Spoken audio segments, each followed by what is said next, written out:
Welcome to the Couch Scouts podcast. We provide league-winning analysis, advice, and tools to help you dominate your league and build a dynasty. Scout, draft, win. Here's your host, Matt Cooper. Welcome to the Couch Scouts podcast. I am your host, Matt Cooper. With me is my co-host, Matt Rupert. How you doing, brother?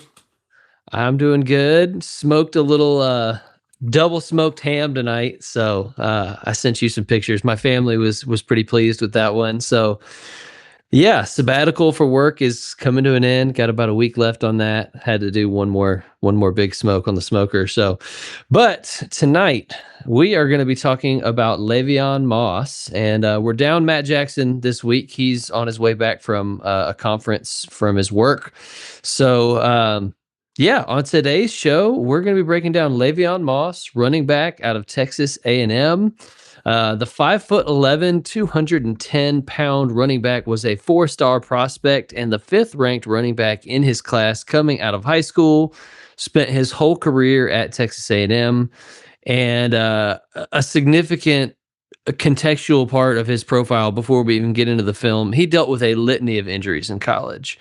So he dealt with an ACL, an MCL, an ankle, as well as apparently stomach issues. I don't really know a whole lot about that. He never played more than 9 games in a single season. So his freshman year, he was kind of buried on the depth chart. And then his sophomore year, he dealt with some injuries. Then he tore his ACL. And then this year, he missed 6 games with an ankle. So a lot there. And it's definitely a red flag on his prospect profile before you even get into the tape. It's like he was never able to finish a season in college. And we'll talk more about that as we go along, because I do think his play style contributes. And that's part of the concern, is that they're not just fluke things, but his play style might lead directly into some of these injuries. So with that context out of the way, in 2025, Moss did run 77 times for 404 yards and 6 touchdowns, while catching just 2 passes on 4 targets for 3 yards. But again, fraction of the season that he played, and then he dealt with an ankle injury, missed 6 games, came back in their college football playoff game, re-injured that same ankle, went out, never came back. So, yeah, I mean, he was on pace for a good season.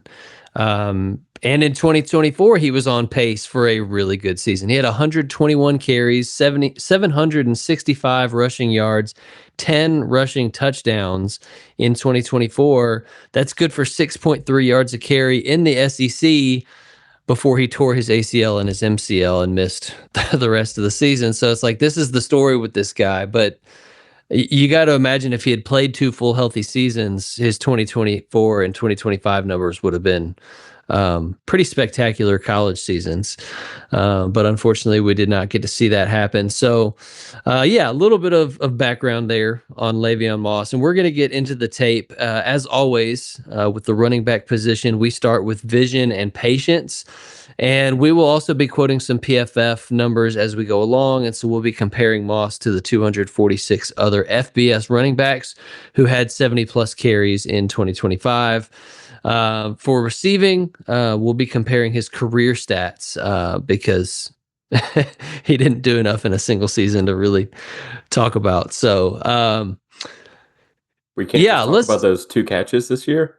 I didn't see either of them because, we watched, what was it, 5 games of tape, and neither of his 2 catches came in those 5 games. They came in the games that we didn't have. So I literally think we did have his 2 non-catch targets, but that was it. I don't think that's ever happened. I don't think I've ever scouted a prospect and not seen him catch a single pass in the entire tape watch. So it was like at the end, I was kind of like, how do I grade his receiving? Because I don't have enough to go off of. It's like I can't give an incomplete, but anyway, we'll talk about that when we get there. We're not at the receiving part of the show yet. We're going to start with vision and patience, and I'll throw it to you first, Rupert. What did you see here? I thought this was a real plus for Moss's game. He does a really good job of running north-south between the tackles. He does a really good job being patient, finding the lane, waiting for his guard to, get to the second level, waiting for like a pulling tight end to come around. I gave him a 7.5 for both vision and patience. There was just multiple times on tape where, um, he's just waiting to pick a lane. He'll suck a linebacker into a hole to go out the other side. Um, I just really like this part, and I think he's a no nonsense runner. Is my note. He doesn't try and get too fancy out there, like we talked about with some other running backs, where they're dancing around.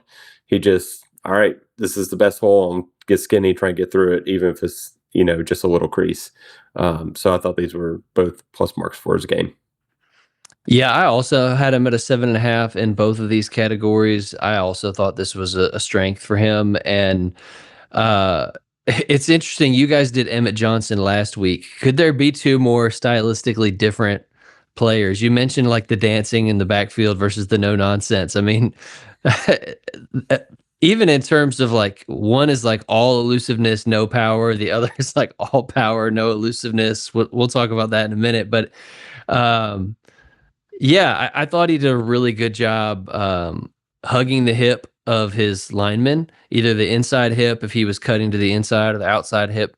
So he was efficient with his footwork, intentional with everything. There wasn't any like guessing or just picking a direction and darting off in it. Every step that he took seemed pretty intentional. And I noted a number of specific plays where he was really took his time in the backfield and waited for something to open up when it wasn't initially there, and then ended up making a big play out of it. So I thought his patience was really good, and maybe a slight tendency to some guys are not quick enough to take what's there. They're trying to wait to bust a huge play, and Le'Veon Moss is maybe a little bit on the opposite side of that, where he's sometimes a little too quick to just try to like plunge forward and get his 3 yards and not make a negative play. It's like let's wait for just a second longer and see if anything develops. And sometimes he's a little too quick to settle for that 4-yard gain kind of thing. But overall, I mean, I wouldn't call that a major issue, and I would say the vast majority of his plays, his second level vision was a little bit lacking.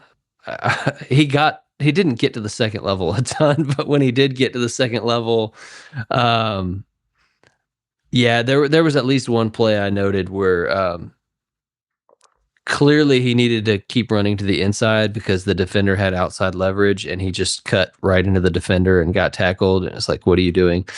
But yeah, overall, I mean, those are the things that kept me from giving like an 8+ in these areas, but 7.5 is a pretty solid score, which if you're new listening to the show, 6 is NFL average. So 7 is pretty good by NFL standards, and a 7.5 is like between good and great. So definitely like what I saw for the most part in terms of vision and patience. So let's move on to the next area here. By the way, the PFF run grade was 80.0, which was top 45%. So it's not like an off the charts high number, but it's a pretty good score. So PFF liked what they saw as well from him as a rusher in terms of vision and patience. Let's get into elusiveness and tackle breaking. What did you see here, Rupert? I'll keep it short and simple. Not elusive. But he can break tackles. He's very physical and has good contact balance. So he's able to, absorb blows and get off of guys. He has good stiff arm. Very, efficient at getting extra yards after contact. He is not a guy that is going to get knocked backwards. I don't think I saw that once on tape. He's always going forward, always getting extra yards. Again, it kind of goes back to my note of, no nonsense. Like he's for sure going to get 3 yards every single play.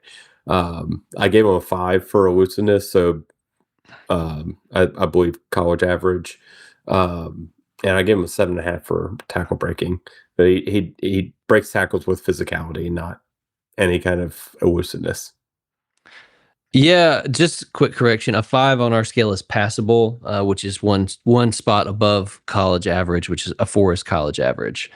But yeah, Le'Veon Moss, I agree with what you said. He is he's a battering ram, and I know we're not in the segment of the show yet where we're going to talk about his power and his balance and all that. But there is a difference when we talk about tackle breaking. There's a difference between tackle breaking and forcing a missed tackle. He did a lot of tackle breaking. He did not do almost any forcing missed tackles. It takes him a lot of steps to change directions. He's not quick, doesn't really explode out of his cuts when he does make cuts. And yeah, he's not quick. He's not elusive. Not really a whole lot else to say on that. I also gave him a 5, so same score that you had. And for the athletic numbers, I also gave him a 5 for quickness. So a lot of times quickness and elusiveness go hand in hand, and he's neither of those things. But for the tackle breaking, I did have him at an 8. I thought he broke a lot of tackles. He just didn't force a lot of missed tackles. So, and the numbers back that up. He had a 65.8 elusiveness rating for PFF, which is bottom 50% in the FBS. But he had 3.47 yards after contact per attempt, which is a top 39% number. That's a pretty good number. That's better than Emmett Johnson, who you guys talked about last week. Like he's getting more yards after contact, but he's forcing way less missed tackles. I think you said Emmett Johnson had forced like 60-something missed tackles. Le'Veon Moss forced 12 missed tackles in 2025. Now, granted, again, difference. Smaller sample size. He didn't play a full season, but yeah, you're kind of getting with that yards after contact per attempt and the forced missed tackles number. You're kind of seeing that difference of like forced missed tackle versus tackle breaking, and he does one well, the other not so much. So I think the numbers really paint a very similar story to what we saw on tape there. Let's get into his athletic. I mentioned quickness, but let's talk about burst and game speed. A lot of times these big power backs are slow. They're the kind of stereotypical plotter. Is that what you saw from Le'Veon Moss, or do you think he's got a little bit of juice? I think he's got enough juice. To hit it real quick, I give him a 5 as well for quickness. I give him a 7 for his burst acceleration. Again, only north-south. Like when he puts his foot in the ground and gets north-south, the burst is there to be able to explode through holes, and have closing defenders basically just get an arm on him, and just getting an arm on him is not going to bring him down. So he's got enough juice to burst through the hole. I gave him a 6.5 for his game speed, more or less like his long speed. There's a couple times like where his burst like gets him through a hole, and then it looks like he may go in for a touchdown, but then he gets caught from behind. I don't think it's bad, but I just don't think it's anything that's much more than above average. Again, he's very linear, so he has a decent long stride. I wouldn't say he has quick feet, but he's definitely not a plotter that's stuck in the mud. Yeah, I totally agree with you. I had him at a 6.5 for game speed, same score. I had him at a 7.5 for burst. So much more bursty in a short area, but runs out of gas when he gets to the second level a lot of the time. And also that 5 for quickness. So we saw that very similarly. But I do think that burst at his size, now he's only listed at 210. I think he's bigger than that. He definitely plays bigger than that, but he also looks bigger. Like he's a pretty hefty guy out there watching him play. Like I would have thought he was 220 plus until I looked at the team listed him at 210.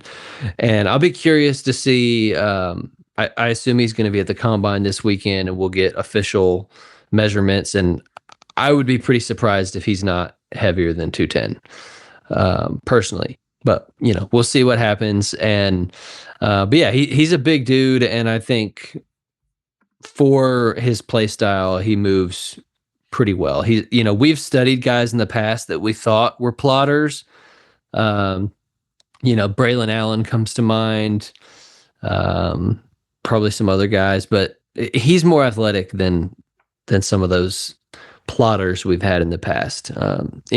I think I would have some interest here. I mean, we'll talk about overall impression and overall grade and all that, but if it wasn't for the significant injury history, just looking at a guy with his level of power that also has some juice, I'm like, okay, you have my attention a little bit.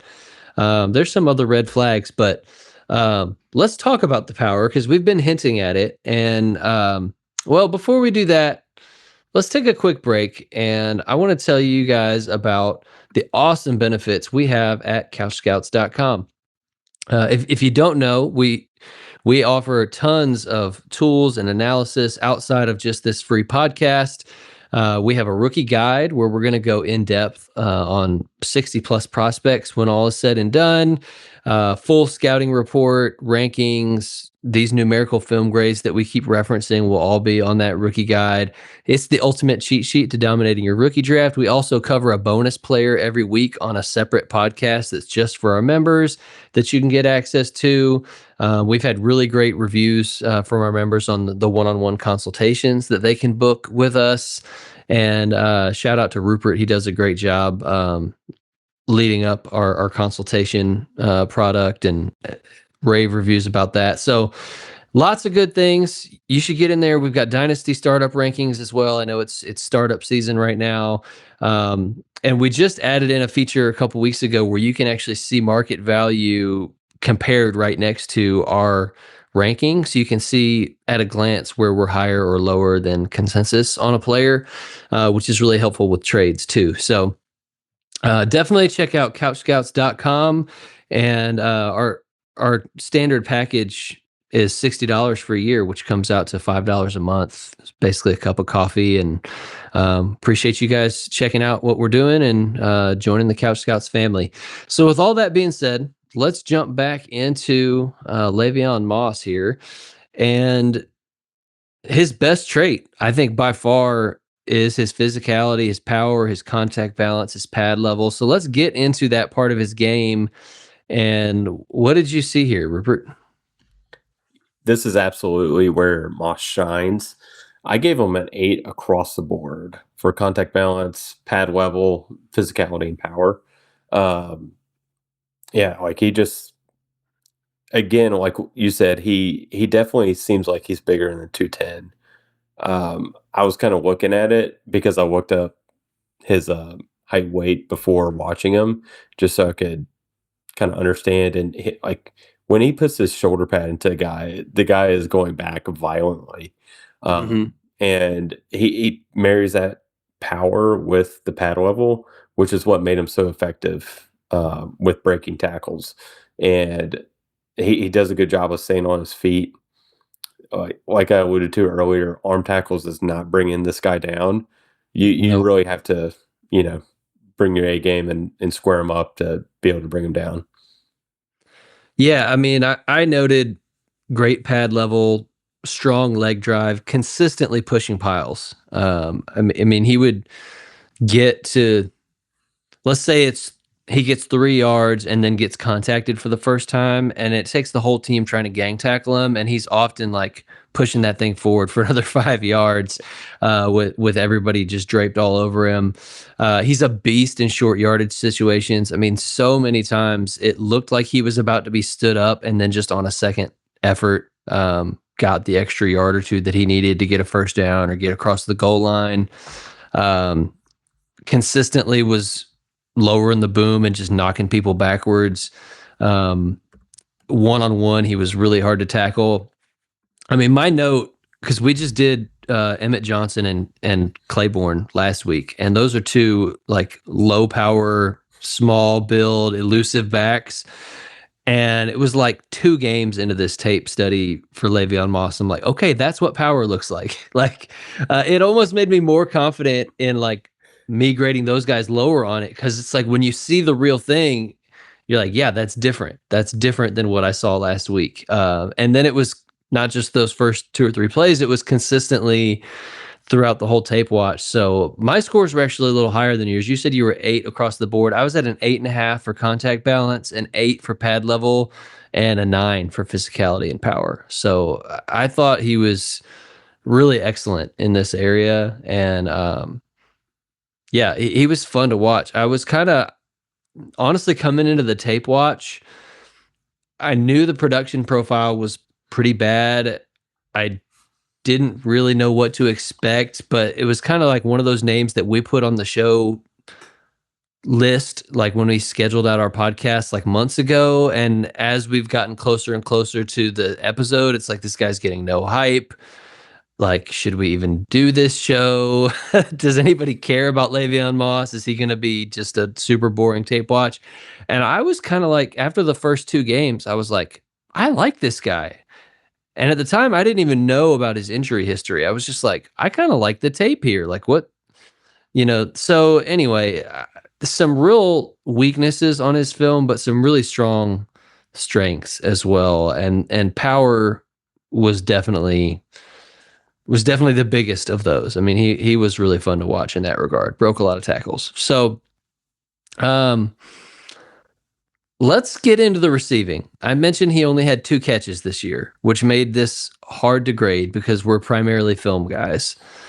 And we literally, like, I barely even saw him targeted, and at least one of the 2 targets was not catchable. It was like the quarterback was scrambling and the ball was thrown out of bounds, and it technically was near him, so I think it counted as a target, but it wasn't a catchable ball. So it's like, I really got nothing to work with here.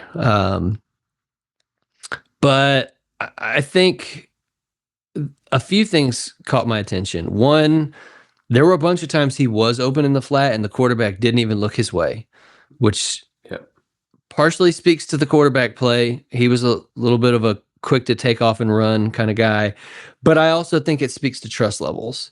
And then when you look across a 4-year collegiate career, and this is consistently the pattern, so let's look at some career stuff here, because obviously 2025 small sample, but he had 21 total receptions in his previous 2 seasons, which is still not a lot. Now Kenneth Walker had like 13 receptions his whole collegiate career, so it doesn't have to be a death nail, but it's not a good thing. His 49.5 career receiving grade would be 130th out of 136 running backs in 2025. He had a 0.86 career yards per route run, which was 93rd out of 136. In 2025 alone, he had 0.05 yards per route run. Yeah, you heard that right. He managed to gain a positive 1.8 inches every time he ran a route in 2025. He also, I didn't see any of these on tape, so this was good to see this number. Thank you, Garrett. 5 drops on 37 career targets. That might tell you why the quarterback doesn't want to look his way, doesn't trust him. That's a 17% drop rate, 9th worst. He caught 10 out of his 19 total targets in his career past the line of scrimmage. Never had a target 10 plus yards downfield in his career. So he was purely a check down Charlie. There was nothing happening past 10 yards, outside the first 10 yards. So I think, as much as I hate giving a film grade where I just really didn't see a big sample on film, I think the stats are overwhelming enough here where I'm going to go ahead and give him a 5, which is, 5 out of 10, dead middle. It's a passable grade. I actually think that's probably generous given everything that I just said. I could probably go lower. If I had seen more, like if I'd seen those 5 drops, it might be a 3 or a 4. I don't know. So I'm giving him a 5. It's almost more of an incomplete, but I see enough here with the numbers to feel confident that this is not going to be a way that he gets utilized at the next level. This is not going to be a way that he helps your fantasy team. Would you agree with that? Yeah, absolutely. And because of everything you said, I struggled to figure out what I was going to grade. So I just gave a 4 for college average. Didn't really want to go any lower than that since I didn't see the drops and whatnot. But again, going back to his quickness, I don't see him ever being a guy that's going to be routing linebackers up.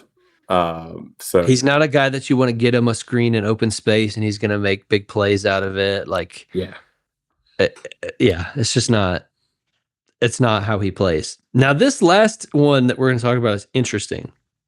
Before I read you the pass protection grade from PFF, I want to hear what you thought on film. Go ahead, Rupert. I'm going to start with you. I gave him a 6 for pass protection. I thought I had multiple notes like he looked good, stonewalled guys. Mm-hmm. But there's so few reps of it. I didn't feel like it was enough reps for me to go above average there. Yeah, I also had a pretty good grade. I think I actually had him at an 8, which might be generous. But like you said, he was stonewalling guys. It was like he's big, he's strong, he's taking guys on, he's holding them, not just like getting in their way for a second, but like holding them for multiple seconds. Guys that were bigger and stronger than him. So I thought this looked really good in the limited sample size. He only had 51 total pass blocking snaps in all of his college career. And so when we watched 5 games out of his college career. So how many pass blocking snaps did we see? Probably not very many.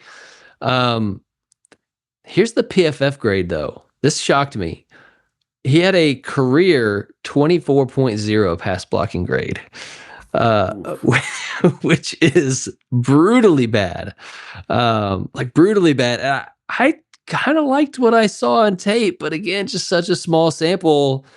So now I'm like questioning that grade for sure. That's a really bad number, 24. Out of 100, 24 out of 100, mind you. It's bad. So I don't really know what to make of that. I'll just go into what my full overall grade is. And just keep in mind that the film grade, the recliner rating, if you will, does not account for his injury history. It does not account for projected draft capital because of that injury history, and that receiving and pass pro number might be a little high because we're going off of a small sample, and it could have easily been a 3 and a 5 instead of a 5 and an 8 there. Like I don't feel overly confident in those grades. So my grade on him is a 69.9. It's not an amazing grade, but it's solid. It's respectable. It's like right on the border between a backup with starter upside. So everything from like 65 to 69.99 is backup with starter upside. And then 70 to 75 range is a flex option. So he's like right there on the cusp between a backup with starter upside and a flex option just off of the tape. And that's because the receiving department, the lack of elusiveness, it's like this guy's a one-trick pony. He's a power back with some juice. He's a situational player. He's never probably going to be like a lead back. He's not going to get enough receptions to give him a safe floor. Like this is going to be a touchdown dependent RB2 at absolute best. And at worst, I think he's, I really think because of this injury history, he's probably a day 3 pick and maybe late day 3 if he even gets drafted. So now you got to like earn your way onto the field to even get a job.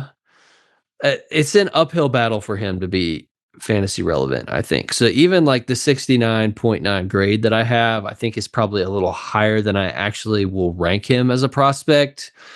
But there are some things to like in his game. It's just hard to project much of a future as a fantasy asset. What do you think, Rupert? Absolutely agreed. I think his really only path to fantasy relevance is going to a team that really needs a first and second down thumper. And he just vultures a bunch of touchdowns because that's where he shines. Like he does a really good job in the red zone.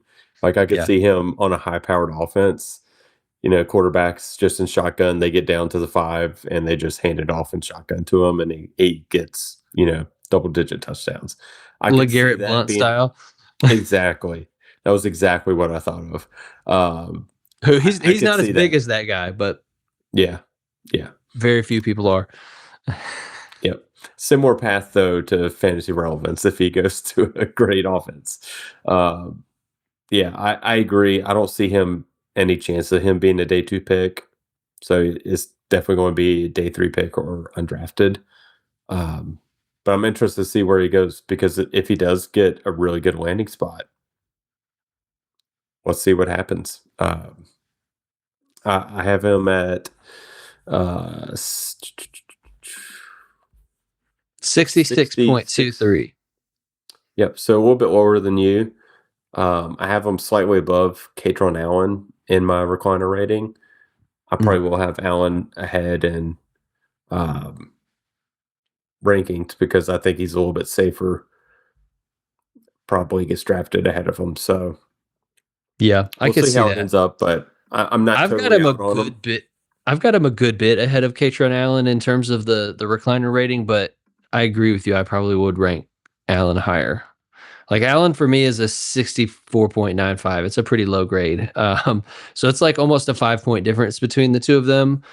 But there's just so many red flags for Le'Veon Moss that's I'm probably with you on that.